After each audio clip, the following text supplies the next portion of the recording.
medical uniform personnel ang nagtingob pwersa agud nga buliga ng mga ospital sa syudad sang Iloilo. Family Medicine si Lieutenant Colonel Vincent Cavan. Siya subong ang medical officer sang Police Regional Office 6. Isa siya sa 13 ka mga medical uniform personnel sang PNP nga magabulig sa Iloilo City sa pagbato sa COVID-19. Siya kagang 12 ka mga nurses nga pulis ang magabulig sa vaccination rollout sang Iloilo City Government. Since it is the call of our city in this time of pandemic, no, it is for us an honor to serve our city in not just as a policeman or police officers, but also in our chosen profession, in our medical and nursing profession. So, with that call, our team are very eager to help the city in fighting this COVID-19. Kaupod sang PNP ang mga medical personnel man sang Bureau of Fire Protection Region 6 kag Philippine Coast Guard nga ang iban iga-deploy sa mga ospital sa syudad sang Iloilo. Bangod sang kadamuon sa mga pasyente sang COVID-19 kag ginakulang ang mga nurse, ang pag-deploy sa mga uniformed medical personnel ang dako nga bulig sa workforce sang mga ospital.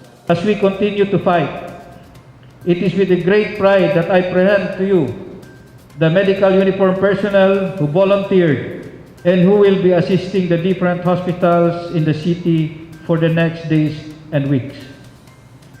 I am likewise grateful to their commanding officers and the heads of offices who without any hesitation gave immediate support and answered the call of the Regional Task Force 6 to help Iloilo City at this point in time.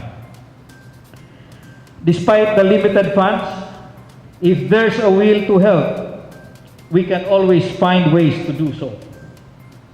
This may not be the job of our uniformed personnel, but they are our best recourse now. We are one in this fight because we belong to one government, and as government workers who took oath, we are here to protect and serve the Filipino people. Ang pagboluntaryo sa mga medical uniform personnel sa pagbulig sa away kontra COVID-19 ang pagpakita man sang pagtingob kag pag-isa sang nagkalain-laing nga ahensya sang gobyerno. This collaborative effort are clear manifestation that we are buttressing our country's battle cry amidst this pandemic. We heal as one. As such, may we keep our ties stronger and sustain the congruous relationship we have built even way back prior to pandemic. To our uniformed medical personnel, I thank you all for your courage in taking on this challenge. I wish that you remain dedicated to your work and have a healthier mind and body as you endure this endeavor. Ginpasalamatan ni Mayor Jared Treñas ang mga uniform personnel nga nagatubang sa pagpanghangkat. Mangita pagit kita dugang, but ang commitment ng syudad, ma-produce kami 66 ka nursing aid kag utility worker nga ipabuligon ta sa mga ospital naton. Ini nga tion siguro why na ni sang tudloanay kung sino may sala.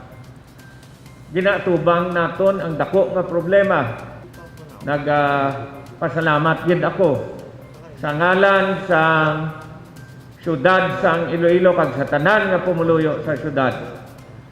Sa aton nga mga uniformed medical personnel sa inyo nga pagtindog para magbulig man sa aton syudad. Intindiho naton nga ang nagasulod sa aton nga mga ospital hindi lang ni taga-syudad sang Iloilo, may ara taga-probinsya sang Iloilo, may ara taga-probinsya sang Antique, may ara taga-probinsya sang Capiz, may ara taga-probinsya sang Aklan. Kay kita ang regional center. And we are doing this not only for the Iloilo City residents. We are doing this for the whole of Region 6, particularly Panay. Kag ako sa ngalan sang syudad, bisan gamay lang kita nga syudad, pero ako yan, nagapasalamat ako sa aton yung mga hospital administrator.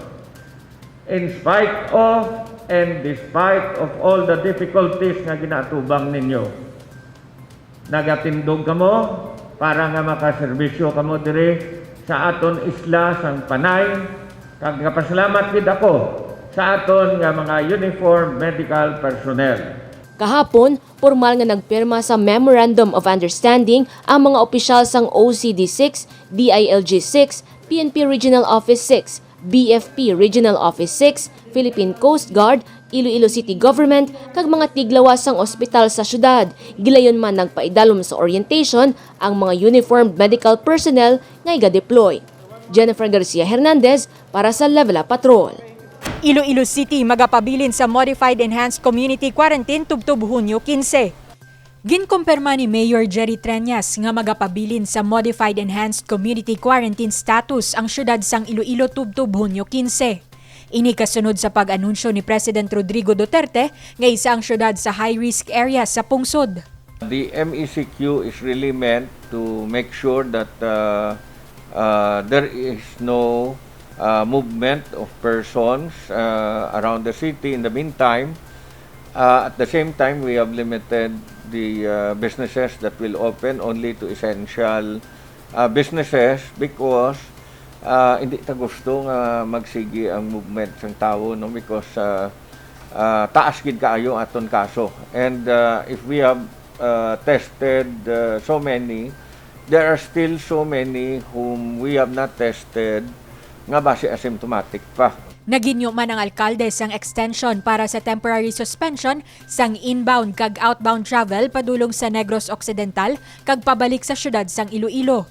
Naibaluan kahapon nagtakop na ang travel ban nga ginpatuman para sa mga nagapadulong sa Iloilo halin sa Negros Occidental vice versa. May mga ipagwaon kita sa aton nga executive order, extension sang daan ta nga executive order, and we will continue to request the IATF for the extension also of the temporary suspension of inbound and outbound travel from Negros Occidental and vice versa. Nagpasiguro naman ang alkalde sa mga pumuluyo sa syudad kag sa mga naapektuhan sang temporary closure sang non-essential business nga nagapadayon ang food assistance bangod madamo ang nag-alabutan nga mga food donations gikan sa pribado nga sektor. Ang mga kargador ta, gina-contact na ni Gab, I think about 100 of them, 100 plus, ipasulod ta sa Dole Tupad. May mga request kita. In the meantime, ang siguro tagid yan, no? Dira pagi sa kay Cap Jonas dito sa Haro Gym, sige aton nga hatag ayuda paagi sa food commodities, no? Ang OCD naghatag kay nasang aga 500 ka sacks of rice. Sige man aton pa nagtag sang mga assistance sa tanan nga barangay ang na-lockdown kag ang wala na lockdown para nga sigurado lang ta. But may ara man kita request DSWD. Hopefully ma-aprobahan natong request. Nagpahanumduman ang alkalde sa publiko nga nagapadayon ng liquor ban sa syudad. Ginadilian ang pagbakal kag pag-inom sa pampubliko nga lugar kag curfew nga halin alas 10 sa gabi tubtob alas 4 sa kaagahon. Ini ang magalawig tubtob Hunyo 30. Panawagan sa alkalde sa mga pumuluyo nga magsunod sa mga pagsulundan agud malikawan ang paglaptas sang virus kag pagtaas sang kaso sang COVID-19 sa syudad sang Iloilo. Divine Singh para sa Level Up Patrol. COVID-19 cases sa syudad sang Iloilo ang padayon nga nagasaka, samtang alkalde sang syudad may apela sa publiko. Padayon ang pagsaka sang COVID-19 cases sa Iloilo City. Base sa datos sang City Epidemiology and Surveillance Unit, kahapon nga adlaw Mayo 31, may 52 ka bag-o nga kaso ang syudad. Wala labot diri ang duha ka mga returning OFW kag isa ka apor nga nagpositibo man sa virus. Ikatatlo na ang syudad sang Iloilo sa may pinakamadamong nga COVID-19 cases sa rehiyon 6. Nagapanguna ang Negros Occidental, ikaduha ang Bacolod City, kag ikaapat ang probinsya sang Iloilo. Gani may apila si Mayor Jerry Treñas sa publiko. Damo gid kaso ta sa regional nga level. number 3 kita, no? Because ang number 1 is Negros Occidental, number 2 is Bacolod City. Number 3 kita, number 4 ang province. So there are many cases. Let us all understand. While we have tested a lot, kahit sa City Hall lang, kadamo na sang aton ginatest, madamo pa why nato na test. And madamo pa ang asymptomatic. Bangod sa kadamuon nga nagapaidalom sa swab test, hindi na masarangan ang testing sa Jubilee Hall. Gani, pagasaylohon ang swabbing sa Freedom Grandstand. Isaylo na naton base buwas ang swabbing diri na sa Freedom Grandstand, no? Because though overwhelmed na gito ang aton nga mga medtech sa Jubilee Hall, kay ang mga close contact dito pa, ang mga iban pagid nga mga sektor gakadto man to, ang mga taga City Hall gakadto man to, gutok na gid, no? So ginaistoryahan na nila to paano naton nga maplastar dira sa Freedom Grandstand. Mas manami because may atop, at the same time lapad siya. I-coordinate lang siguro sa compliance team. Dugang pa sang alkalde, may isa kagatos ka mga personal protective equipment kag test kits nga igatugyan ang Department of Health para sa mga medical frontliners. Samtang, subong nga adlaw, may duha ka vaccination center nga ginagamit ang syudad para sa vaccine rollout. Isa sa Iloilo Convention Center kag isa sa Central Philippine University Gym. We are trying to get more vaccinators.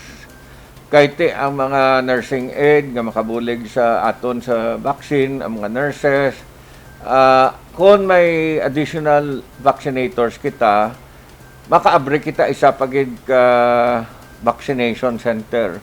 Kag ang ginalantaw subong sang COVID team amo ang University of San Agustin nga gym kay dako siya, no? I will be talking to the Father President in a while para ma-reglar naton, and kung may mga dugang na kita nga vaccinators nga magsulod, pwede kita kag vaccines, no? Pwede na kita ka ubra 3 na ka vaccination centers. Aside sa 3 ni ka vaccination centers, ginatan-out na ang posibilidad nga may ara kita drive-in. Plano man sang alkalde kag sang COVID team nga magpatigayon sang drive-through vaccination para sa may mga salakyan kag motorsiklo. Iniagud mas mangin mahapos para sa iban nga may mga salakyan kag luyag magpabakuna. For those nga sa second dose nga may salakyan, may motor, obraw naton ang strata nga drive-in, drive-through vaccination center for second dose. Natala na nga magpadulong sa Iloilo City si Secretary Vince Dizon, Deputy Chief Implementer sang National Action Plan against COVID-19, kag Secretary Carlito Galvez Jr., Chief Implementer sang National Policy against COVID-19. Agud lang tawon ang sitwasyon sang syudad. Dane Raffles para sa Level Up Patrol.